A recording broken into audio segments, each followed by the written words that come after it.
bienvenue pour cette nouvelle conférence qui va être menée donc, par Jacob Carou, pardon. Je viens de lui demander en plus. Donc Jacob en fait a passé quelques mois, 7 mois à rénover un refuge dans les Pyrénées. Et ensuite, il a décidé de reprendre les études qu'il menait donc dans les laboratoires de Paris-Saclay pour comprendre un petit peu l'évolution du climat. Donc, il est parti sur la base Concordia, si je ne me trompe pas, c'est ça, C'est ça. Où tu as mené des études sur les échantillonnages, etc., de la glace au fil des millénaires pour pouvoir comprendre l'évolution passée et essayer de s'adapter, de comprendre l'évolution future et le comportement adopté dans cette perspective. Donc plus ou moins c'est ça. Ouais. Je vais l'expliquer après plus en détail, mais ouais, merci. Bon, alors, je te laisse faire ta conférence et à la fin de la conférence, on réservera une petite partie du temps pour les questions. Donc n'hésitez pas à la fin, quand vous aurez quelque chose, n'hésitez pas. Je te laisse la parole. Merci beaucoup. Bien, bonjour à tous en tout cas. Je suis très ravi d'être ici pour la deuxième fois. Depuis la dernière fois c'était il y a 2 ans, un truc comme ça. C'était pour un autre, pour complètement une autre conférence.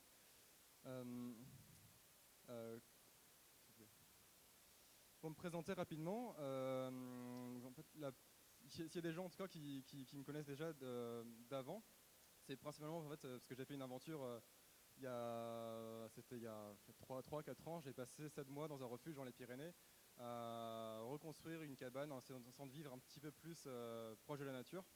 Donc j'avais médiatisé un peu mon aventure, de faire des vidéos sur YouTube. Et c'est justement l'objet de la conférence que j'avais faite il y a 2 ans au Survival Expo. Et depuis, je suis revenu des montagnes, je suis redescendu.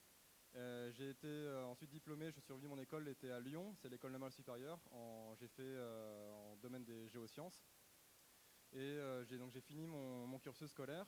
Et ensuite, la science me manquait encore un petit peu. Et je suis revenu, j'ai demandé une bourse de thèse à Paris. Donc en fait, c'était complètement différent comparé aux Pyrénées jusqu'à venir à Paris faire une thèse. Mais j'avais quand même envie de comprendre un peu le climat. C'est quelque chose qui me questionnait beaucoup. Et donc c'est pourquoi j'ai fait une thèse. Enfin, là, je suis en 3e année de doctorat sur le laboratoire des sciences du climat et de l'environnement qui est à Paris-Saclay. Aujourd'hui, on va se poser plusieurs questions. Déjà, comment est-ce que le climat varie? Comment est-ce qu'il fonctionne? Parce qu'il y a des grandes variations climatiques. Depuis la création de la Terre, il y a 4,5 milliards d'années, jusqu'à l'actuel, on est passé par des stades où des climats très différents. Donc, soit par exemple pour l'Archéen, il faisait entre 30 et 40 degrés supplémentaires. Il y a aussi l'Ordovicien, c'était il y a 800 millions d'années. La Terre était complètement recouverte de glace. Et après, il y a aussi au Trias, où en fait, il y a eu des forêts tropicales dans les pôles et même des crocodiles qu'on a retrouvés fossiles aux épaules. Donc la Terre a vraiment beaucoup changé depuis sa création. Donc on va faire on va revenir sur les climats plutôt récents à échelle géologique, donc c'est le dernier million d'années. Et je veux vraiment en fait que vous compreniez comment est-ce que le climat a évolué pour ensuite comparer ce qui se passe à l'actuel. Et ensuite, pour mieux comprendre un peu comment va fonctionner le climat dans les prochaines années, pendant les prochaines décennies. Et après, on va peut-être réserver plus à la discussion sur les adaptations possibles en France en tout cas. Donc j'ai découpé mon plan en 3 parties. Je vais vraiment faire une partie vraiment sur les bases de la compréhension, comment est-ce que le climat fonctionne. Donc c'était quelques bases de physique, mais c'est je pense le minimum à savoir pour continuer après le reste de la discussion. Ensuite, je vais venir vraiment montrer les différences de climat dans le passé. Parce qu'on a eu des changements climatiques assez drastiques.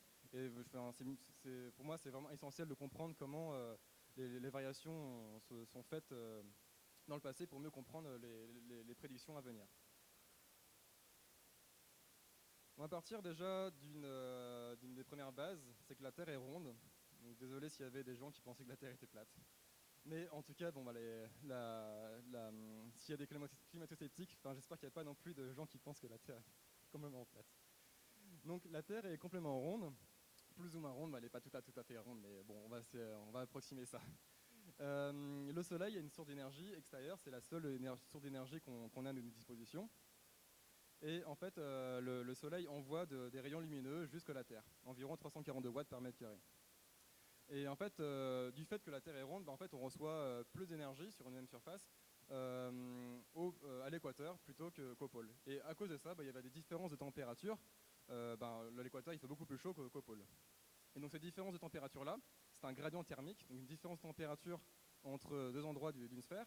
Et en fait, tu vas avoir une homogénéisation de ces températures. C'est comme vous prenez un verre d'eau chaude, un verre d'eau froide, vous les mélangez dans une grande bassine, il n'y a pas le côté droit qui va être plus chaud que le côté gauche. La bassine va s'homogénéiser, l'eau va devenir tiède. Et pour ça, en fait, c'est le vent qui transporte, qui va des endroits les plus chauds vers les endroits les plus froids, en cellules convectives, qui se déplacent du coup des hautes pressions vers les basses pressions. Et c'est ça qui va en fait complètement homogénéiser la température, qui va tenter d'homogénéiser la température sur Terre. C'est pour ça que nous, on a beaucoup de vents qui sont séparés en plusieurs cellules, les cellules polaires, la cellule Ferret et la cellule de Hadley. En plus de ça, la Terre tourne sur elle-même, donc en fait les masses sont un petit peu déviées, donc c'est pour ça que s'il y a un ouragan dans l'hémisphère nord, il va tourner dans le sens horaire, et dans l'hémisphère sud, il va être dans le sens anti-horaire. Juste une précision. Et il se passe la même chose, plus ou moins, avec les courants marins. Les courants marins vont aussi faire de même. Ils vont tenter d'homogénéiser les températures et les inégalités dans les océans. Ils sont tous connectés les uns par rapport aux autres. Cette circulation qu'on voit en bas à droite, ça s'appelle la circulation thermohaline, donc qui va se faire tourner par la différence de sel, donc la salinité, c'est le halin, et le thermo, dans thermo-halin, c'est la température. Donc en fait, cette boucle se tourne avec les différences de température et de sel. Autre chose que je voulais aussi vous présenter, c'est les bilans radiatifs. Donc en fait, la Terre reçoit l'énergie du Soleil, environ 342 watts par mètre carré. Donc ça, la Terre reçoit tous les spectres visibles. Donc c'est aussi la lumière qu'on voit du Soleil. La Terre absorbe l'énergie, et après, la Terre est à environ une température moyenne de 15 degrés. Avec une température de 15 degrés environ, on va réémettre dans les infrarouges. Quand on remet dans les infrarouges vers l'espace, il y a une partie qui va être absorbée par les gaz à effet de serre. Ils vont à leur tour aussi redistribuer une autre partie, soit vers l'espace, soit vers la Terre. Et ce qui est important, c'est que du coup, s'il y a de l'énergie qui revient vers la Terre, c'est ça qui va faire l'effet de serre, qui va conserver une partie de la chaleur sur Terre. Et c'est comme ça qu'on a une température qui est, on va dire, de 15 degrés environ. Un peu plus. C'est une température qui est assez homogène aussi. Vas-y. Une autre chose encore, c'est il y a là aussi la présence de boucles rétroactives positives ou négatives internes à la Terre. C'est-à-dire qu'en fait, là j'ai pris un exemple, c'est l'albédo. C'est un exemple les plus connus. C'est si vous prenez une surface qui est blanche, une surface qui est noire, la surface qui est blanche va refléter beaucoup plus d'énergie que la surface noire. La surface noire, si vous mettez un t-shirt noir, comme moi aujourd'hui, au soleil, je vais avoir très très chaud. Il se passe quasiment la même chose sur Terre. C'est qu'en fait, sur beaucoup d'endroits au pôle, il y a de la glace. La glace, du coup, c'est majoritairement blanc et va refléter une partie de l'énergie solaire. Et quand c'est le cas, en fait, on va absorber moins d'énergie sur Terre. Par contre, quand l'énergie solaire frappe des endroits comme, on va dire, le continent ou l'océan, elle va absorber beaucoup plus d'énergie. Et le problème ou le cercle vicieux qu'il y a, c'est qu'en fait, s'il fait chaud, on dérègle un peu le climat d'une certaine manière, la glace de mer va fondre, donc l'albédo il va changer, on va moins refléter d'énergie, on va davantage absorber d'énergie. Si on absorbe davantage d'énergie, on va réchauffer la Terre. Si on réchauffe la Terre, ça va fondre la glace de mer, et ainsi de suite. Enfin, c'est un cercle vicieux. À chaque fois, en fait, c'est un phénomène amplificateur. Et il y en a plein en fait sur Terre. On ne les a pas tous découverts, ou il en existe des milliers. Par exemple, il y a aussi le permafrost. Le permafrost, c'est du sol gelé qui contient du méthane. Si le sol se dégèle, le méthane va se libérer dans l'atmosphère. Il va à son tour c'est un gaz à effet de serre, il va réchauffer l'atmosphère et la Terre va se réchauffer, ce qui va encore plus dégeler des sols, et ainsi de suite, ainsi de suite. C'est pareil aussi pour les clatrates, ce sont du méthane aussi qui est dans l'océan. Et l'absorption de gaz dans l'océan, c'est pareil. En fait, l'océan, il peut contenir une certaine quantité de gaz, et quand on le réchauffe, il peut contenir moins de gaz. Donc plus on le réchauffe, et plus il va libérer aussi du CO2. Donc c'est pareil, c'est plein de boucles comme ça qui sont plus ou moins connues, et c'est ça qui fait aussi beaucoup d'incertitudes dans les modèles futurs. Ça, c'est la dernière chose, dernier point. Désolé pour la minute, enfin pour les problèmes d'introduction vraiment très, très scolaires. Mais c'est vraiment les bases pour comprendre pour la suite. On a le forçage orbital. Et le forçage orbital, qu'est-ce que c'est? C'est en fait les paramètres orbitaux de la Terre ou du Soleil qui vont se modifier au cours du temps. Donc ce sont des cycles qui sont assez longs. Donc pour le premier, c'est la précession. En fait, la précession, c'est en ce moment, en fait, la Terre, elle est pointée, son axe de rotation est pointé vers l'étoile du Nord. Mais ce n'est pas toujours le cas. En fait, tous les 25 000 ans, elle oscille entre l'étoile du Nord et l'étoile Vega. Parce qu'en fait, il y a des paramètres orbitaux, cosmiques, qui font changer ces paramètres-là, tous les 25 000 ans. On a aussi l'obliquité. Vous savez que la Terre est un petit peu inclinée par rapport à sa trajectoire autour du Soleil. Elle est environ autour de 22 degrés, mais ça peut varier entre 22,5 et 24,5. Du coup, plus elle est inclinée, et plus l'hémisphère nord va recevoir d'énergie. Donc, il va y avoir des déséquilibres aussi sur l'énergie solaire reçue. Et finalement, il y a aussi l'excentricité, parce qu'en fait, la Terre tourne autour du Soleil, mais pas parfaitement sur un cercle parfait. Elle est un petit peu elliptique. Et des fois, la Terre, elle est plus loin du Soleil, et des fois, elle est un peu plus proche. Et ce sont des cycles entre 100 000 et 400 000 ans. Et du coup, quand on additionne ces trois paramètres-là, la précession, l'obliquité et l'excentricité, on obtient du coup la quantité d'énergie reçue. Là, du coup, on prend pour référence l'hémisphère nord à 65 degrés pendant l'été.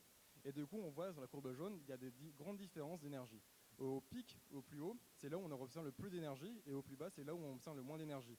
Tout ça seulement du soleil. C'est l'énergie qui est apportée du soleil vers la Terre. Et c'est notre seule source d'énergie. Donc on va essayer de remettre tout ça en place. Donc les cycles de Milankovitch, ce sont les cycles orbitaux, c'est notre seul forçage externe. J'ai un petit peu menti, parce qu'il y a aussi d'autres forçages, parce qu'il y a aussi le volcanisme, s'il y a des grandes éruptions volcaniques. Mais ça, c'est des cycles qui sont encore plus longs, et je vais pas trop en parler, parce que c'est un peu plus aléatoire. Donc en fait, on a ce forçage externe qui va considérer qu'on a seulement les cycles orbitaux. C'est un signal pur de sinusoïde qu'on a vu dans le diapo précédente. Et en fait, on a ce signal-là qui va être balancé dans le système, dans une boîte. La boîte, c'est quelque chose où on ne connaît pas vraiment tout ce qui se passe. Il y a plein de feedback, plein de boucles de rétroaction, comme l'albédo, comme le permafrost, comme l'éclatrette, tout ça qu'on a vu aussi tout à l'heure. Et en fait, ce qui va en sortir, c'est un signal qui va être sur la droite. Donc c'est les signaux climatiques. C'est comment est-ce que la Terre a réagi par rapport aux signaux orbitaux qui viennent d'avant. Et donc ça, ce sont des courbes qu'on a récupérées, qu'on obtient en analysant du coup des enregistrements climatiques. Donc ça sont les carottes de glace, et ce sur quoi je travaille. Alors pour vous résumer, donc ici à droite, on a l'ancien, on a 800 000 ans. 800 000 ans, donc c'est l'époque où en fait il y avait juste Homo erectus. À 400 000 ans, le Homo erectus a quasiment commencé à maîtriser le feu. Et vers cet endroit-là, Homo erectus ici vivait encore, il a maîtrisé le feu. Ensuite, quand on s'est approché vers les 200 000 ans, il a commencé à disparaître, qui a été en plus relevé par de Néandertal et d'Homo sapiens. L'Homo Néandertal, il a disparu vers les 50 000 ans. Et ensuite, c'est Homo sapiens qui a pris le relais. Donc ce sont des courbes de température qu'on obtient.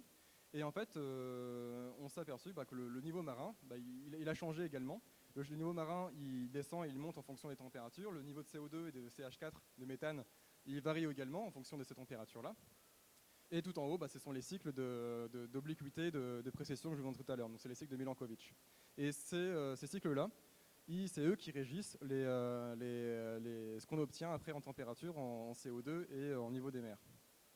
Et ce qui est assez marrant, parce que ce qu'on observe, en tout cas sur ces courbes-là, c'est qu'en fait, tous les 100 000 ans, donc c'est les T5, T4, T3, c'est tous les 100 000 ans, il y a une déglaciation. C'est-à-dire qu'en fait, le paramètre orbital est assez fort.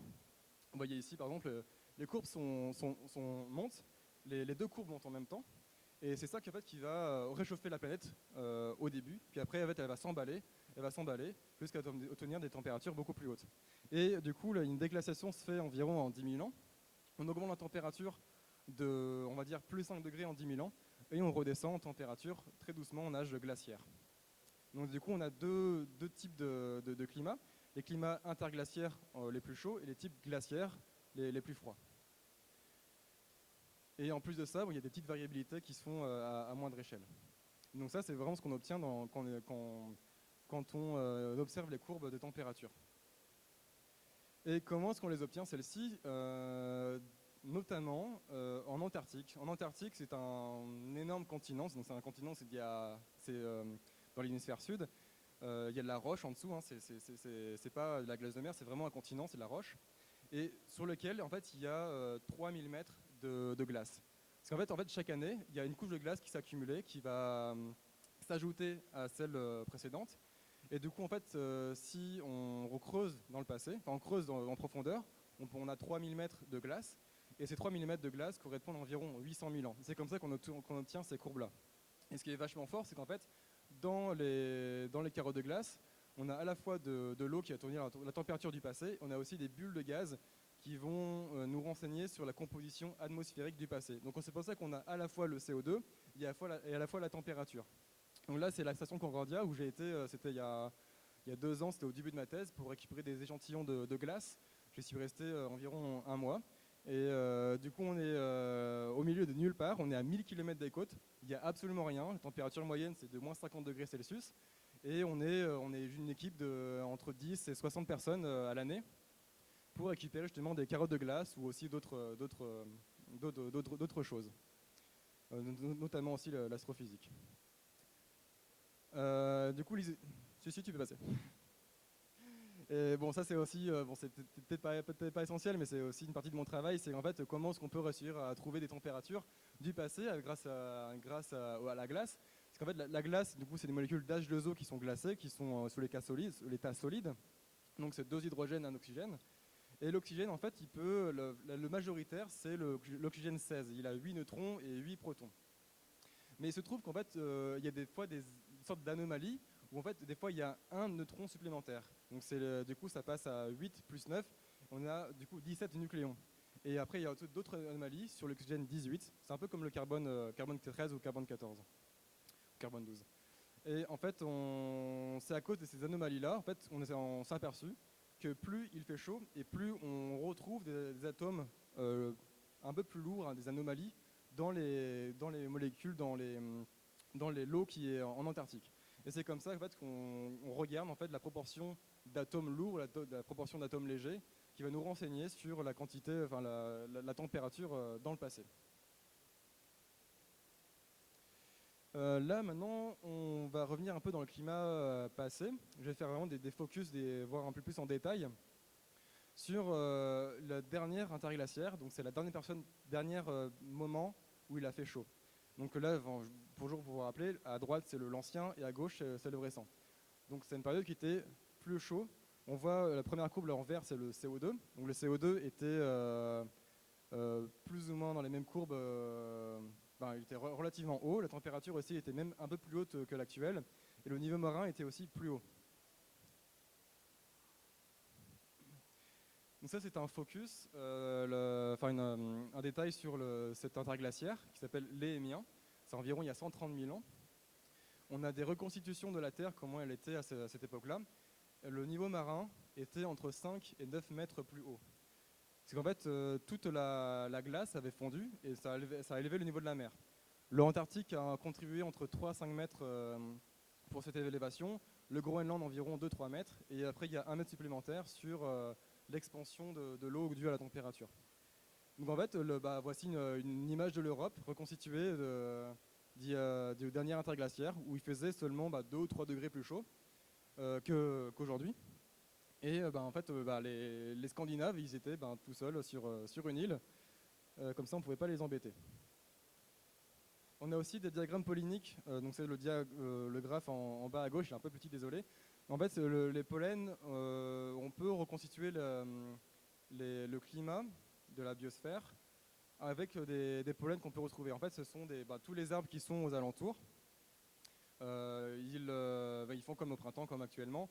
Les pollens vont être disséminés par le vent. Des fois, ils peuvent tomber dans les lacs. On peut faire encore pareil des carottages. On va venir récupérer les sédiments dans le fond du lac. Et on va pouvoir du coup compter le nombre de pollens. On peut compter le nombre de pollens de chênes, de pins, de sapins, etc. Et ce qu'on observe en fait dans ces diagrammes polliniques, c'est qu'à l'Émien, en fait, c'était plus ou moins la même biosphère qu'actuellement, sauf qu'il y avait davantage de conifères. Des conifères, donc beaucoup plus de pins, beaucoup plus de sapins, beaucoup plus d'épicéas, et moins de hêtres. Si vous connaissez un petit peu les préférences biologiques de ces arbres-là, en fait, ça montre avec à l'Émien, avec 2-3 degrés plus chaud, en fait, la flore la flore, en tout cas en France, était beaucoup plus sèche. En fait, les étés étaient beaucoup plus secs, comme le montre la végétation. On va se déplacer un peu dans le temps, on va se rapprocher un peu plus de l'actuel. Les températures, du coup, vous voyez qu'elles sont descendues. Donc c'était environ il y a 20 000 ans. Et le niveau de CO2 était beaucoup plus bas, il y a autour de 200 ppm. Il faisait beaucoup plus froid et le niveau marin était beaucoup plus bas aussi. Voici des vues artistiques du dernier maximum glaciaire. Il faisait environ 5 degrés plus froid qu'aujourd'hui. Et 5 degrés plus froid, ça suffit à avoir des glaciers en Scandinavie au lieu d'avoir avant une île. C'est-à-dire qu'en fait, toute l'eau qui était dans l'océan, elle s'est fait évaporer, et la précipitation. Il a neigé dans les pôles ou dans les endroits où il faisait plus froid. Et la glace s'est accumulée. Donc si la glace s'accumule sur le continent, il en a moins dans l'océan. Et du coup, le niveau marin va aussi baisser. Vous voyez, c'est le trait de côte ici en vert, à cet endroit-là. Tout ça, c'était du continent. On pouvait marcher dessus. Le CO2 était beaucoup plus bas, 200 ppm en quantité. Et le niveau marin était beaucoup plus bas. On voit ici en France, c'est le trait vert que je vous ai montré. En fait, si on regarde la bathymétrie, donc c'est le relief sous-marin, on s'aperçoit en fait sur le zoom à gauche que ça ressemble un peu à des vallées. Et en fait, cette image montre qu'en fait le trait de côte était 300 km plus loin qu'à l'actuel. Donc le niveau marin était beaucoup plus bas, 120 mètres plus bas. Bon, pareil, on a aussi le niveau marin aussi dans la Manche était tellement bas qu'en fait il n'y avait pas de Manche, c'était juste une rivière. La Manche c'était pas une mer, c'était juste une rivière. On pouvait aller voir nos copains les Anglais à pied et pas seulement qu'en bateau. On a aussi des grottes dans les Calanques vers Marseille qui était la grotte Cosquer qui en fait l'entrée se situait à 35 mètres plus bas du niveau actuel. Donc les hommes préhistoriques n'ont pas pu aller nager 35 mètres sous l'eau, puis après faire 175 mètres dans la grotte. C'est parce que en fait, l'explication la plus simple, c'est qu'en fait le niveau marin était plus bas. Et effectivement, il était plus bas. C'est ce qui l'a permis de remonter dans la grotte à l'air libre et de faire leur peinture rupestre, ce qu'on a découvert beaucoup plus tard. Et ensuite, on va arriver à la période actuelle, donc c'est l'interglaciaire qu'on appelle l'Holocène. Et il y a des personnes assez intéressantes pour arriver justement à cet interglaciaire. Ces diagrammes-là, alors, je vais vous expliquer dans l'ordre. La courbe en pointillé, ça c'est le forçage orbital, donc c'est l'insolation. Donc en gros, c'est les planètes qui vont, la Terre et le Soleil qui va donner plus d'énergie. Si on donne plus d'énergie, la courbe en noir, c'est les températures. Donc la planète va doucement se réchauffer. On va se réchauffer de quelques degrés. Et à partir de quelques degrés, en fait, si la planète se réchauffe, les glaciers vont fondre. Si les glaciers fondent, ça va mettre un petit peu d'eau douce dans l'Atlantique Nord. Et dans l'Atlantique Nord, en fait, il se passe quelque chose qui est très important, c'est qu'on a parlé tout à l'heure, c'est la circulation thermohaline. Donc si vous vous rappelez, en fait, c'est une circulation d'eau qui est en surface, ce qu'on appelle le Gulf Stream, qui apporte de l'énergie des océans, qui va les dévier vers l'Europe. Et c'est pour cette raison en fait, qu'on a des températures qui sont plutôt douces par rapport aux autres, aux mêmes latitudes en Amérique. Sauf que cette circulation-là, si on l'amène de l'eau douce qui est froide, bah, ça va complètement dérégler la circulation qui est régie normalement par la température et par le sel, et ça va la faire ralentir. Si elle ralentit, bah, y a plus de chaleur qui vient des tropiques, qui vient réchauffer l'Europe. Si elle s'arrête, du coup, localement en Europe, il va faire plus froid. Et c'est ce qu'on observe déjà à cet endroit-là, qu'après la fonte des glaciers, bah, la température elle va diminuer de plusieurs degrés. On va quasiment retrouver un état glaciaire, malgré que l'insolation augmente. Et donc là, le trait en rouge, bon, j'ai fait ça à la main, hein, mais la vitesse de la moque va aussi diminuer. Puis après, bah, du coup, la déglaciation, il y a tellement de forçage, il fait tellement chaud que la circulation thermaline va se réactiver, et finalement on va se retrouver sur les températures qui sont beaucoup, beaucoup plus hautes de l'interglaciaire. Et cet interglaciaire, du coup, c'est l'Holocène. Voici, donc ça c'est un zoom encore plus récent. Donc là on était dans la période glaciaire ici, à cet endroit-là. Après, la température, elle est en fait plutôt stable. Elle est à une moyenne. En fait, le climat est quand même plutôt chaud et plutôt stable. Et c'est ce qui a justement permis aux civilisations du passé à davantage s'établir. Donc il y a une période de néolithique où du coup on s'amusait avec nos cailloux et nos pieux. Après, il y a une période aussi avec, on va dire là, c'est Cléopâtre était vers cet endroit-là. Notre copain aussi, Jésus-Christ, était il y a 2000 ans. Le Moyen-Âge, il y a un petit pic, il y a aussi une petite vague de chaleur, c'est qu'il y a un optimum médiéval. Et ensuite, il y a eu un petit âge glaciaire au moment de Louis XIV. Donc ça, ce sont des petites variations. Et effectivement, il y a des variations, mais elles sont vraiment très minimes par rapport à ce qu'on a connu dans le paravent. On ne sait pas des températures de plus ou moins 5 degrés. Là, on est sur des centièmes de degrés. Et ces variations-là sont dues plutôt à la Terre qui a avec ses feedbacks, ces boucles de rétroaction qui est en train de s'équilibrer petit à petit vers une moyenne qu'on connaît actuellement. Et justement, cette stabilité-là, c'est ça qui a permis au développement de toutes nos civilisations relativement récentes, dont aussi la nôtre. La nôtre, justement, qui a un certain problème, en tout cas au niveau climatiquement, c'est qu'on crée un autre forçage. Auparavant, il y avait uniquement le soleil, mais depuis, on va dire les années 1950, 1900, période industrielle, ce qu'on va faire, c'est qu'on va relarguer beaucoup de carbone. Ce carbone, en fait, d'où est-ce qu'il vient? En fait, ce sont juste des animaux marins, donc du plancton, des algues, que ce soit, qui sont dans la colonne d'eau dans l'océan. Après, en fait, ces animaux-là ou ces végétaux, ils meurent, ils vont être fait piéger dans les couches de sédiments, ils vont s'accumuler. Il y a davantage de pression, davantage de chaleur qui va aussi les transformer, qui va les purifier un peu du carbone un peu plus épuré.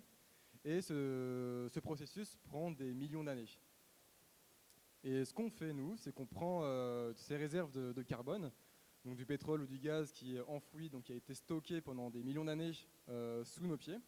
On va les chercher et on va les ramener à la surface. Et c'est très intéressant en tout cas le pétrole parce qu'en fait c'est très très riche et très condensé, c'est concentré. Et ce qu'on en fait, donc par exemple une réaction classique, si on prend du propane, C3H8, on lui fait réagir avec un peu d'oxygène, avec une petite, on l'entraîne dans une réaction chimique. Ça va produire beaucoup d'énergie, c'est ça qui va être très intéressant, parce qu'en fait ces concentrés d'énergie qui étaient sous terre, on va pouvoir l'utiliser pour alimenter soit des moteurs ou soit quoi que ce soit qui vont être utiles pour notre civilisation. Sauf qu'en fait en faisant ça, dans la réaction chimique il y a aussi des produits, les produits ce sont de l'eau, donc de l'eau après va s'équilibrer rapidement avec la surface de l'océan, mais le CO2 il va s'accumuler dans l'atmosphère. Avant le carbone était dans la lithosphère, donc sous terre, et là on va le déséquilibrer, on va massivement le libérer dans l'atmosphère. Et c'est ce déséquilibre-là qui pose énormément de problèmes. Un petit peu, ouais. Ça pose énormément de problèmes. Là, du coup, vous vous rappelez, le CO2 variait entre 200 et 300 ppm, donc c'est parties par million, dans le passé. 200, c'était vraiment les périodes les plus froides, et 300 ppm, c'était les périodes les plus chaudes. Et actuellement, du coup, on est quasiment jusqu'à 420 parties par million, c'est les greffes de gauche. Ça, c'est la station de Mauna Loa qui enregistre cet enrichissement en CO2 dans l'atmosphère. Donc ça, c'est bien réel, on l'observe réellement bien. L'évolution aussi des températures en haut à droite. Donc ça, ce sont les années où il a fait plus chaud ou plus froid en anomalie par rapport à une moyenne qu'on s'est fixée en 1950. Et c'est pas seulement là quelques années qui sont plus chaudes, c'est vraiment depuis 1990 que là, tous les années, on est en anomalie supérieure et ça continue d'augmenter.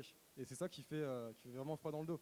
On a aussi d'autres observations, l'époque des vendanges aussi, et c'est raccourci. Avant, c'était plutôt vers le 30 septembre. Maintenant, on est plutôt sur le 12 septembre. Donc, on a perdu ou gagné, je ne sais pas comment dire ça, 2 semaines quasiment. Les glaciers aussi, on observe que dans les Alpes, ils commencent à davantage fondre. Donc, les glaciers, en fait, ils ont une réponse assez rapide par rapport au changement climatique. Ils étaient déjà en déséquilibre. Et là, on va les titiller un peu plus. Et du coup, là, ils vont commencer à fondre, mais assez vénère, pour dire. Et les scénarios futurs, donc ce sont ceux-ci, vous avez sûrement déjà peut-être vu, c'est il y a trois types de trajectoires. Donc la trajectoire en vert, c'est on réduit drastiquement nos émissions de gaz à effet de serre, c'est-à-dire là, dès ce soir, on n'utilise plus d'énergie, d'énergie fossile en tout cas, qui émettent du carbone dans l'atmosphère. On réduit vraiment drastiquement toutes nos consommations. On consomme vraiment rien. Et malgré ça, on va avoir une petite élévation de température, mais après, à la fin du siècle, on va retrouver des températures relativement stables, et après, ils vont commencer à redescendre vraiment petit à petit, parce que les machines mettent tellement de temps à se mettre en place. C'est comme si vous chauffez une marmite d'eau, c'est pas parce que vous allez directement couper le gaz que l'eau va directement se refroidir. Elle va conserver une inertie thermique. Donc plus vous mettez d'eau dans votre casserole, plus elle va conserver de chaleur pendant longtemps. La Terre, c'est une sorte de grosse marmite, mais sauf que c'est démesuré. Et du coup, si on a commencé à la chauffer, et elle va continuer d'augmenter un peu en température, puis se stabiliser, et beaucoup plus loin, plus tard, elle va se refroidir. Donc ça, c'est le scénario le plus optimiste. L'autre scénario en marron, c'est dans le cas où en fait on limite nos consommations. C'est-à-dire qu'on ne va pas faire Paris-New York tous les week-ends. On va limiter un peu nos consommations, on va essayer d'isoler nos bâtiments, de réduire un peu nos empreintes carbone. Et malgré ça, ça va quand même augmenter la température de quelques degrés. On voit du coup sur les graphes de droite les changements de température de la fin du siècle. On est plutôt sur du 2 degrés. Ça, c'est le scénario qui est pour l'instant le plus envisagé. On aura du 2 degrés de supplémentaire au moins jusqu'à la fin du siècle, au moins. Et le scénario le pire, c'est en rouge, en fait on ne fait rien du tout, on consomme comme on fait actuellement. Et là, les températures vont augmenter, mais je serai encore vivant normalement, et ça va pas être très bon. Ça, ce sont des données qui ont été faites par des modèles. Les modèles, je ne sais pas si vous connaissez comment ça fonctionne. Là où je travaille, en fait, on a 2 pôles en soi. Il y a des gens qui regardent le climat dans le passé, c'est ce que je fais, ou il y a des gens qui regardent le climat dans le futur. Ce sont mes collègues. Et pour ça, je leur ai demandé comment ça fonctionnait vraiment, comment est-ce qu'ils faisaient des modèles prédictifs. Et en fait, il y a plein d'équations qui sont très bien connues, en tout cas en physique. Donc, en fait, ils mettent ces équations-là pour essayer de faire une sorte de modèle de base. Puis, il y a plein de choses qu'on ne peut pas comprendre, qu'on n'arrive pas encore à bien modéliser. C'est tellement précis, c'est tellement gros qu'on n'arrive pas à le modéliser. Et donc, c'est pour ça qu'on va utiliser des approximations qu'on a observées, donc des observations satellites qu'on a pu avoir de l'extérieur. Et on va du coup inclure ces données-là dans le modèle. Donc on a un modèle, ils sont découpés en plein de petites boîtes, parce que c'est pas facile d'avoir une résolution à petite échelle. Donc en fait, on découpe tout le globe à la surface et aussi en supérieur, en plein de petites boîtes qui vont interagir les unes entre elles. S'il fait chaud à un endroit, l'autre du coup est plus froide, leur température va un peu plus s'homogénéiser. Et ils font tourner le modèle, donc ils le mettent en route, ils observent un peu comment il réagit. Et si les observations du modèle et de ce qu'on observe déjà pour l'instant à l'actuel et après similaire, du coup, ils vont garder ce modèle et ils vont le faire tourner sur le futur en mettant davantage de CO2. Ils font des...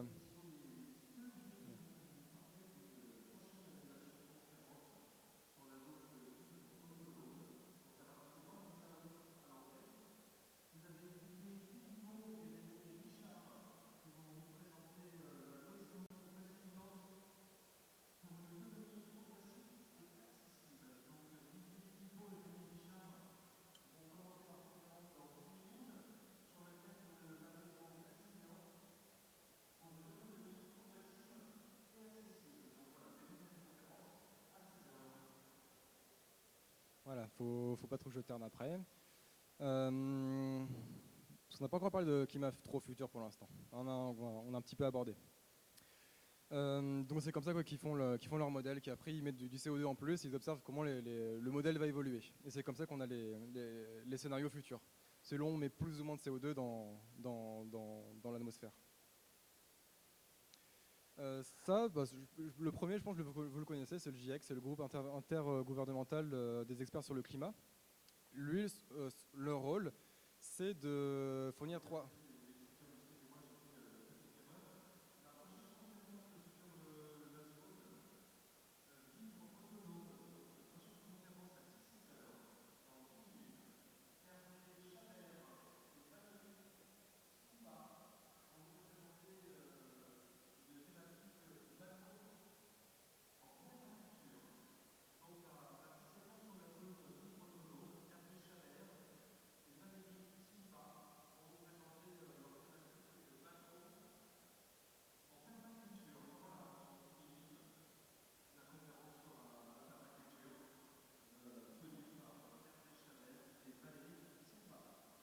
Bon, c'est bien, vous avez pu lire un petit peu le texte entre-temps. Bon, le GIEC, je pense qu'il est très connu, que vous le connaissez sûrement. C'est lui qui donne des rapports, donc il donne 3 rapports.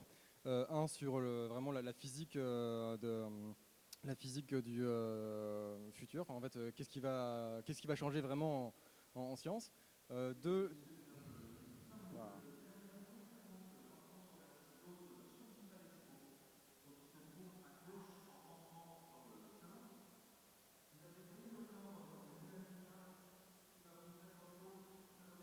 Bon, vous m'entendez quand même. Enfin, sur le deuxième rapport sur les conséquences et le troisième sur l'adaptation à venir. Et il y a un autre rapport qui est beaucoup plus intéressant, qui va davantage nous intéresser, nous particulièrement en France. C'est le rapport de DRIAS. DRIAS, c'est plus ou moins la même chose pour du GIEC, ce qui va montrer vraiment les adaptations et les conséquences, mais vraiment localisées en France. Et c'est sur lequel en fait, on se base le plus, en tout cas pour... si vous voulez du coup voir les rapports, ils sont disponibles en téléchargement et vous pouvez du coup aller les voir et regarder un peu les scénarios futurs. C'est pas un gros rapport, il fait des centaines de pages et ça se lit assez facilement. Il y a des images. La température, en tout cas, ce qui est annoncé sur la France, en tout cas, c'est qu'on a minimum 2 degrés supplémentaires en global. C'est-à-dire qu'en fait, la température va augmenter d'au moins 2 degrés en moyenne. Et non seulement la température va augmenter en moyenne, bon, ça va dépendre aussi des régions, si c'est plus ou moins dans le sud ou le nord de la France. Mais en plus de ça, en fait, on va avoir des étés qui seront très très très chauds. Ils seront même plus chauds que la moyenne après que le nombre de froid qui va diminuer. Les épisodes en fait, de vagues de froid et de gel tardif, ils vont être de moins en moins fréquents. Et par exemple, la canicule de 2013, je ne sais pas si vous en rappelez, c'est une des qui a été le plus de conséquences sur, en tout cas que les Français s'en rappellent le plus. Et ben ces canicules-là vont être de plus en plus fréquentes à l'avenir. Ça, c'est encore pas trop discuté, mais ça peut faire froid dans le dos aussi. Si vous vous rappelez du coup la circulation thermohaline qu'on a déjà parlé dans le passé, et ben celle-ci peut encore une fois se ralentir. Donc on n'a pas vraiment encore beaucoup d'observations parce que ça met beaucoup de temps à se mettre en place. Mais on pense que la MOC pourrait ralentir un petit peu. Peut-être pas autant drastiquement que le montrent les simulations celles-ci. C'est le même cas de figure qu'auparavant. Donc si on refait si la planète se réchauffe, les glaciers vont fondre, notamment au Groenland, ça va perturber la circulation thermohaline et localement, du coup, on pourrait peut-être avoir un pic de froid à venir en Europe. Bon, c'est pas sûr, ça met beaucoup de temps à se mettre en place. Et donc, si effectivement il y a un ralentissement de la MOC et de cette circulation thermohaline et qu'il y a un refroidissement en France, ce ne sera pas d'énormément, ça va arriver vers les années après 2100. Donc c'est dans c'est dans trop longtemps pour qu'on puisse avoir des informations plus certaines sur ce cas de figure. Mais c'est un cas de figure qui peut quand même arriver, donc il faut quand même qu'on fasse attention. Les événements extrêmes qu'on qualifie par exemple les vagues de chaleur et les canicules, donc ça c'est le rapport du DRIAS, hein. Je vous encourage vraiment à aller voir ce qu'ils disent dedans. Donc Dans l'un des cas, je vais marquer le cas, je crois que c'est le cas le plus, le cas moyen, c'est qu'on va avoir entre 10-15 jours de vagues de chaleur de plus. Donc une vague de chaleur, c'est plus 5 degrés de température pendant au moins 5 jours. Et ça, quasiment toute la France va être touchée, à part peut-être du coup le nord de la Bretagne, la Normandie et le nord de la France. Mais sinon, les régions les pires, ça va être le sud-est qui sont déjà bien attaqués par ces vagues de chaleur et de sécheresse. En fait, mauvaise nouvelle, ça va être encore pire. L'humidité aussi. Alors, ce qu'on dit plus ou moins, et c'est valable aussi dans le monde entier, c'est que les endroits où c'est déjà humide, ça va être encore plus humide. Et les endroits qui sont secs, ça va être encore plus sec, qui vont recevoir encore moins d'eau. Donc il va y avoir une grosse inégalité de la distribution des ressources en eau en France dans les années à venir, au moins quasiment jusqu'en 2100. Et c'est assez logique parce que du coup, s'il fait plus chaud, il y a plus d'évaporation. Les endroits où il est déjà arrosé, ils vont recevoir encore plus d'eau. Et ceux qui avaient déjà moins d'eau, ils vont avoir encore moins d'eau. Donc ça, c'est pareil, le sud de la France et toutes les régions à Pyrénées et sud des Alpes. C'est la région où je vous conseille pas forcément d'y aller, sauf que vous avez vraiment des raisons, d'autres raisons. Vous avez un point d'eau qui est spécifique, mais sinon après le reste, le nord de la France, je préférais aller plutôt dans ces régions-là. Ça j'ai fait vraiment un graphe vraiment un petit peu, voilà, ça peut avoir un point, désolé. Mais les conséquences sur la biodiversité, donc c'est une courbe des températures. L'hiver, printemps, été, automne. Donc auparavant, c'est la courbe en pointillé, on avait des hivers qui étaient relativement rigoureux avec des pics de froid. Et des étés qui étaient chauds, mais avec des pics de canicule de temps en temps. Et ce qui va se passer, c'est qu'en fait, les températures ils vont globalement augmenter de, on va dire, plus de degrés. Et ça peut suffire à certains endroits, du coup, avoir des hivers qui sont plus autant rigoureux, mais de garder des pics de gel qui sont en dessous de 0 degré et qui peuvent du coup altérer les cultures. Par exemple, si on a un arbre qui est en dormance, qui devrait être en dormance, parce que du coup c'est un hiver qui devrait être rigoureux, si les températures augmentent de plus de degrés et qu'on arrive au-dessus de la période de gel, donc en fait il va pouvoir commencer à fleurir, sauf que s'il y a un gel qui est tardif qui va arriver, et ben toutes les fleurs vont mourir, et c'est ce qui s'est passé l'année dernière. L'hiver était très très très doux, il y avait quand même des pics de gel qui étaient quand même arrivés, et ça suffit du coup à balancer un peu toutes les récoltes, en tout cas d'arbres et de fleurs. Et pareil aussi, les pics de chaleur, la moyenne va être beaucoup plus chaude, mais il va y avoir des gros pics de chaleur à venir, en tout cas l'été. Et pareil aussi pour les nuisibles, du coup, si les nuisibles, normalement, ils périssent pendant les hivers, où justement la température est beaucoup plus froide, et là, il y a moyen que les nuisibles puissent un peu résister encore aux périodes de froid, et qu'en fait, on peut avoir d'autres nuisibles en période le reste de l'année. Je ne sais pas combien de temps il me reste, ça va. Donc en fait, les conséquences sur la population humaine, s'il y a davantage de chaleur, il y a des zones qui vont être vraiment invivables. En fait, ce sera plus possible d'y vivre vraiment, à moins de s'adapter, mais vraiment cruellement. C'est qu'en fait, on peut s'adapter, ça va juste prendre de l'énergie. Ça va prendre de l'énergie, ça va prendre des moyens financiers. Tout le monde n'aura pas en mesure de combler ce manque-là. Et donc forcément, il y aura des endroits ou des régions de France ou d'Europe qui vont, ça va vraiment craindre. Et donc les gens, normalement, ils vont juste partir des endroits où ils ne peuvent plus y vivre, et ils vont remonter vers les zones un peu plus vers le nord, qui sont plus calmes. Et donc des migrations humaines, donc, probablement encore des guerres, et aussi un combat vers les ressources primaires, et aussi vers l'eau et vers des sols fertiles. Vraiment des besoins vraiment les plus basiques, mais qui vont devenir probablement plus rares à l'avenir. Donc ça c'est pour vraiment résumer à peu près entre tout ce que j'ai fait dans le passé et vraiment l'actuel. Donc ça c'est là on le lit dans le sens différent, genre à gauche c'est le passé et à droite c'est le présent. Donc pour comparer ce qui s'est fait déjà dans le passé, on a eu environ plus 5 degrés en, on va dire, 10 000 ans. Ça, c'est ce qui se fait naturellement. Ce qu'on nous, on fait, c'est qu'on, pour l'instant, on a fait plus de degrés environ, en moyenne, sur 100 ans, une centaine d'années. Et le CO2, il est passé là il était vers 200 ppm en période froide, vers 200, 300, on va dire 260 en période normale, chaude. Et là, en fait, il atteint ici.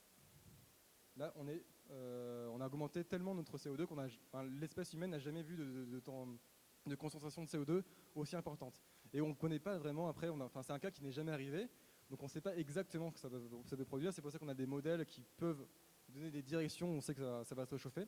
Mais c'est pour vous montrer vraiment l'importance de la vitesse du changement climatique que nous sommes en train de faire et qui n'est pas naturel.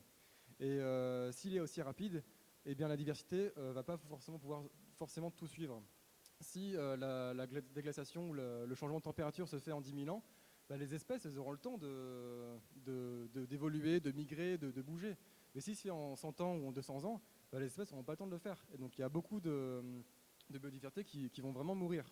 Donc c'est pour ça que la toute première diapo, c'est ce dont je montrais, c'est que face au Covid, le réchauffement climatique, on va prendre une grosse claque, mais après la prochaine vague, ça va être justement le collapse, enfin la perte de biodiversité. Donc c'est pour ça que il est jamais trop tard pour changer nos habitudes, parce que même si effectivement on va avoir un réchauffement climatique, effectivement on va avoir plus chaud, effectivement on va avoir des événements extrêmes, et effectivement il y aura aussi plus de sécheresse, mais en fait chaque demi-degré va compter, parce que c'est ça qui montre aussi les scénarios du GIEC et d'RIAS, c'est qu'en fait plus on augmente la température et plus les effets vont être accentués. Donc en fait si on limite notre changement climatique non pas à 3 degrés mais à 2 degrés, on va gagner déjà énormément en termes de viabilité sur la France et même sur la planète au sens large. Et comment arriver à ça? Il y a plusieurs solutions en tout cas qui sont annoncées. C'est éliminer les énergies fossiles de notre consommation. Donc essayer des énergies, soit de la biomasse, soit de la chaleur renouvelable, ou des électricités décarbonées, comme le nucléaire, comme le prône énormément M. Jancovici. Autrement, augmenter aussi les puits de carbone, donc c'est augmenter la biomasse, notamment du bois. Autrement, réduire aussi les émissions non liées à l'énergie. Les secteurs agriculture et de l'industriel consomment énormément d'énergie. Et nous sommes aussi les premiers consommateurs après de ces produits-là. Et autrement, une des solutions que je prône parmi le plus, c'est vraiment l'efficacité énergétique. Isoler les bâtiments, réduire après nos consommations. Est-ce qu'on a vraiment besoin d'avoir le dernier téléphone? Est-ce qu'on a vraiment besoin d'aller partir à New York pour un week-end? Donc prenez aussi vraiment la sobriété. Je ne pense pas que ce soit vraiment très très limitant par rapport à nos modes de vie. Il faut juste faire des choix, faire les bons choix, et ensuite réduire notre empreinte carbone qui va pouvoir limiter du coup le réchauffement climatique à venir. Voilà, c'était ma dernière diapo. J'ai pris pas mal de temps. Ouais, déjà 17h. Je ne sais pas si vous avez des questions, après on pourra aussi en rediscuter après plus tard. Autrement, je serai là aussi samedi, demain. Donc après, c'est libre à la discussion. S'il y a des choses qui ne sont pas forcément très claires ou si vous voulez après réagir sur d'autres points, avec plaisir. Merci. Alors il y a des questions. Je vais venir passer le micro.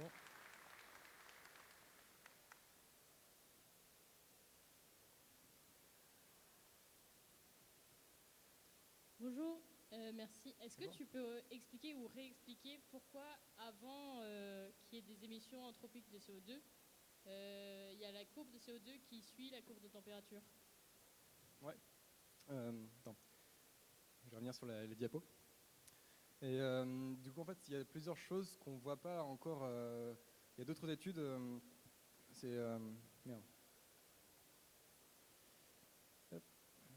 Beaucoup plus précises. Des détails qui ont été faits sur cette diapo. Attends, je vais le montrer. Ouais, celle-là. Donc ça, c'est un papier qui a été publié par Shakun. Je crois que c'est un américain, en 2012 dans la revue de Nature, et qui montrait en fait la température globale. Donc il a mis plein de proxys, donc des indicateurs de température passés. Donc c'est la courbe là en bleu. Alors on ne le voit pas vraiment très bien ici, parce qu'il faut davantage zoomer. Mais en fait ici la température augmente d'abord par rapport au CO2. Donc ça, c'est vraiment le forçage orbital que j'aurais pu mettre aussi en plus. En fait, si on regarde les courbes d'insolation, on a une grosse tendance à... on reçoit beaucoup plus d'énergie du Soleil. Enfin, il y a davantage de déséquilibre. Donc on reçoit beaucoup plus de... en fait, on réchauffe d'abord la température dans un premier lieu, de quelques degrés simplement, et c'est seulement ces quelques degrés qui vont basculer dans un autre mode et qui vont arriver à un seuil où en fait le CO2, lui, c'est le CO2 en fait qui va être déclenché par la température, et ensuite c'est le CO2 qui va augmenter largement avec toutes les boucles de rétroaction que j'ai montrées auparavant, et c'est à cause du CO2 qu'après que la température va continuer d'augmenter. Donc c'est d'abord la température par le forçage naturel, les orbites, et ensuite du coup toute la machine se met en place, ça roule tout seul dans des cercles vicieux, et après c'est pour ça qu'on arrive à des températures qui sont ça s'entraîne, parce que si la température monte, c'est le CO2 monte, si le CO2 monte, la température monte, et ainsi de suite, et c'est comme ça que ça se fait en parallèle le plus de l'insolation qu'on reçoit de la Terre, et c'est comme ça, il y a des systèmes d'équilibre, et tous les 100 000 ans du coup on a des mêmes schémas qui se répètent. Est-ce qu'on a d'autres questions peut-être?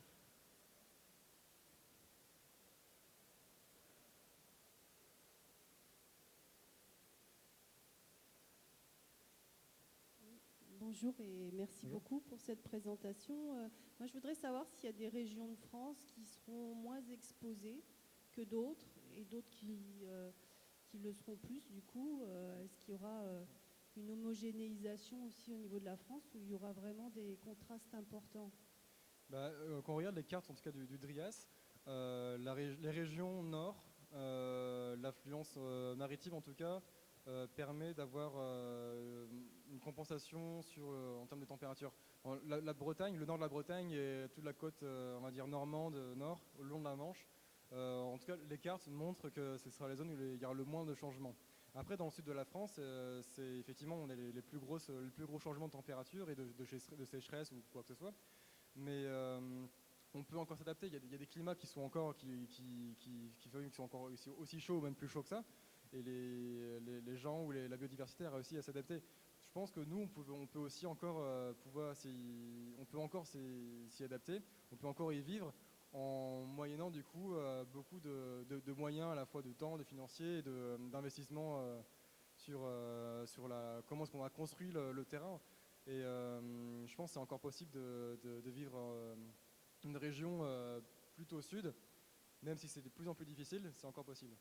Et pour ça, faut vouloir aussi mettre beaucoup d'énergie de soi-même et aussi d'autres. Paradoxalement, il faudra aussi construire des bâtiments ou terrasser un peu le terrain. Et à moins de le faire à la main, on va utiliser aussi des machines qui vont contribuer aussi au réchauffement climatique. Bon, ça c'est un peu le serpent qui se mord la queue. Mais pour moi, en tout cas, je vais me revenir un peu plus vers la Bretagne. C'est là où c'est là où j'ai mon réseau. Et quand on choisit un terrain, c'est non seulement aussi les périodes, les endroits où climatiquement c'est plus stable et c'est pas trop sec et relativement assez humide et pas trop chaud, mais c'est aussi par rapport à notre réseau. Si par exemple votre famille est dans le sud de la France et que vous avez un terrain où vous avez un endroit où c'est protégé d'un microclimat, le plus logique c'est de rester quand même vers le sud de la France ou dans ces régions-là. Si après vous n'avez pas de point d'attache nulle part, le nord de la France en tout cas sera plus privilégié. Je pensais qu'en fait les zones de montagne étaient aussi intéressantes parce qu'en fait plus on va en altitude et on peut retrouver du froid, donc les espèces n'ont pas trop à migrer pour changer. Pour 1 degré en fait on fait quelques centaines de mètres et on peut avoir les mêmes types de climat, et en termes de latitude, par contre c'est plus en centaines de kilomètres, donc c'est plus intéressant aussi les montagnes à mon sens. Merci pour la présentation. Je voulais rebondir sur une remarque que vous avez faite sur le fait que c'était un phénomène qui n'avait jamais été observé. Et je voulais voir quel était le degré de certitude qu'on avait sur les modèles pour prédire quelque chose qu'on n'avait jamais observé. Et du coup, que les modèles n'ont jamais pu être éprouvés dessus. Effectivement, je ne suis pas modélisateur, donc je ne pourrais pas répondre exactement sur cette question-là. Mais en tout cas, ce qu'on observe en tout cas sur ces déglaciations-là, les modèles arrivent très très bien à le faire. Après, de savoir de combien ça va réchauffer exactement, on a encore des incertitudes. C'est pour ça qu'en fait, dans les barres de modèles, donc les rapports du GIEC, les RCP, donc les différents scénarios, il y a des grosses barres d'erreur. Mais c'est les tendances générales quand même, c'est comme un réchauffement. Donc même s'il y a encore des incertitudes, on ne sait pas si c'est 2,2 degrés ou 2,3 degrés, et ça on ne pourra jamais vraiment savoir. Mais en tout cas, on est sûr que ça va se réchauffer. Ça, c'est quasiment certain. Alors on a d'autres questions?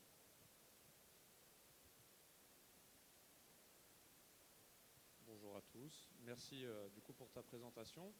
Une question me taraudait. Tu parles durant ta présentation, tu fais mention de différentes variations climatiques qu'il y a eu au cours de l'histoire, des périodes froides, des périodes chaudes, et tu mentionnes aussi le fait que il y a un cercle vicieux qui se met en place, le fait que la glace fonde aux hémisphères, qui du coup va générer plus d'eau, qui va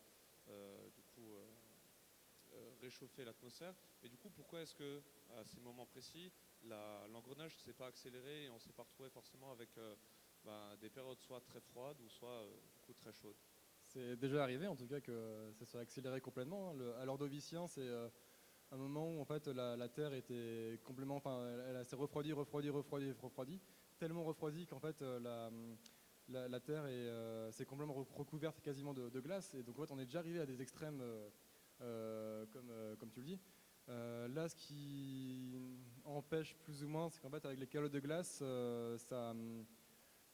bon après ça va être plus de la physique sur comment un système après peut être plus ou moins stable. Et je ne serais pas trop en mesure après de répondre exactement pourquoi. Mais en tout cas, on arrivait à des moments de stabilité en fait.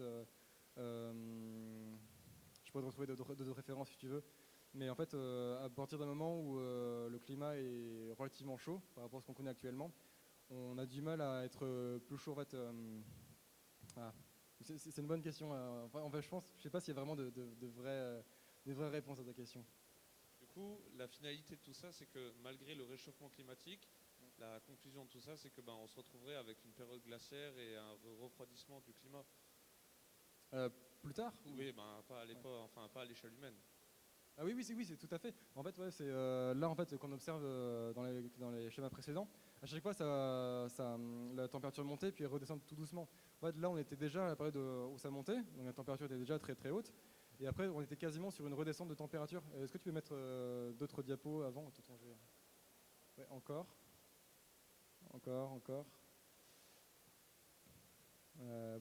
Beaucoup plus loin. Encore. Ouais, stop. Ouais. Là, tu vois, en fait, ça se fait quasiment tous les 100 000 ans, effectivement, tu as une augmentation de température, et après, on a un refroidissement. Là, on a déjà fait la hausse de température, et en fait, ultimement, on va aussi redescendre en température. Donc, en fait, c'est dans très longtemps, dans 10, 20, 50 000 ans, on va redescendre en température, sauf que ça va se faire, on sera peut-être plus là, et ça va être... il y aura plein d'autres changements. Il est en train de bouleverser encore ce qui se passe, donc ça va être encore affecté par notre impact. Donc effectivement, au bout de très très très longtemps, la Terre elle va pouvoir se refroidir, mais c'est plus à notre échelle et on ne pourra plus vraiment faire. On sera peut-être plus là en fait, on sera déjà mort. Donc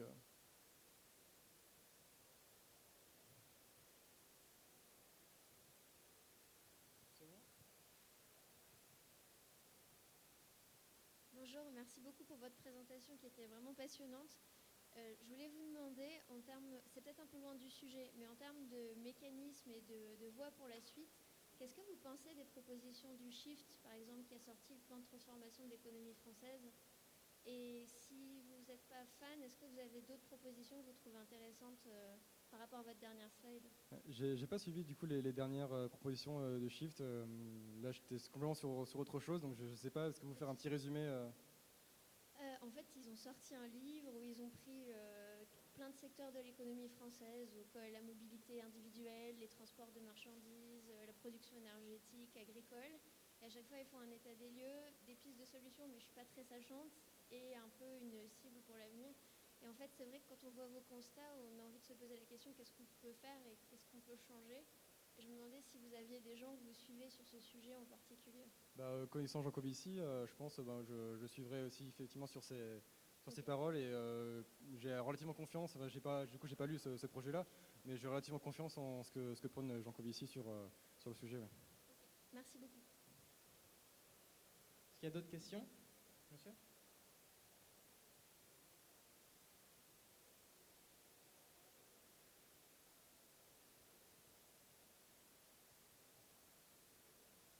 Bonjour. Tout d'abord, merci pour votre présentation. On a beaucoup parlé du réchauffement, mais les phases de refroidissement, qu'est-ce qui les a causées? Qu'est-ce qui fait que mécaniquement, ça se met à se refroidir? Et qu'est-ce qu'on pourrait potentiellement faire?